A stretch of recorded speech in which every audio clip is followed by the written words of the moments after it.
Life on the internet moves pretty fast. Internet subcultures in particular develop, evolve, and sometimes fade away so quickly, most people in the mainstream are completely unaware of their existence. When it comes to e-girls and e-boys, their influence is now so widespread that the mainstream can't help but take notice. If you've been confused by the recent talk of e-girls and e-boys, you might benefit from a quick explainer about what these colorful internet personalities are all about. E-boys and e-girls are a fairly recent phenomenon. It mainly coincides with the launch of TikTok, which happened back in 2018. TikTok is of course a unique short-form video sharing site. A little like the now defunct Vine, TikTok lets users post 15-second video clips. This format has created new genres of online content and is host to many fads and trends that sweep through the site like a tsunami. It's in this brave new world of dancing and singing people that e-girls found their true home. It wasn't long before e-boys would become a distinct variation on the style and culture of e-girls, culminating in this fascinating culture that's still evolving today. The people who we now know as e-boys and e-girls didn't just appear out of thin air on TikTok. It seems that Tumblr may have been the incubator for the type of online persona that would eventually become the e-people under discussion here. The term e-girl can be traced back to the late 2000s, but it started out as a derogatory term for apparently attention-seeking women who hung out online. E-girl and e-boy culture is the result of a long lineage and wide mishmash of different influences. It's tightly intertwined with other staples of internet culture, such as 4chan image boards and other sources of internet memes such as Reddit. There are clear signs of the goth and punk movement, which predate the web by quite some time.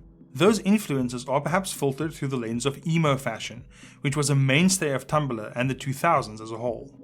Apart from those major fashion influences, Japanese cultural media such as anime and manga are clear to see, especially kawaii or cute culture, which is itself a major force in Japanese pop culture. The rise in popularity of K-pop, that's Korean pop music in the West, also had an influence on e-boys and e-girls, although the K-pop aesthetic is more prevalent on the e-boy side of things. Speaking of music, artists such as Billie Eilish are important contributors to the e-boy and e-girl world. Still, musical influences are constantly evolving and subject to rapid change. Although the terms girl and boy are used to describe these aesthetics, they aren't actually gendered. Each represents a look that can be adopted by persons of any gender. Defining exactly what e-boys and e-girls look like can be hard, since no people are going to have exactly the same set of elements. Yet, as with goths and punks, you'll know it when you see it. E-girls generally have brightly colored hair, or at least a brightly colored wig. This is largely thanks to the influence of anime on the subculture. Anime characters often have fantastical hair colors such as pink, purple, or blue. In terms of clothing, makeup, and accessories, there's typically a mix of darker goth and punk inspired items mixed with kawaii elements such as Hello Kitty clothing. In terms of makeup, the idea is to create a look of vulnerability, youth, and, well, general paleness if we're being honest. E-boys have a distinctive set of hairstyles, which often includes a middle parting popularized by K-pop stars. Many of the other fashion elements are shared with e-girls, but there's a greater focus on androgyny and sensitive masculinity.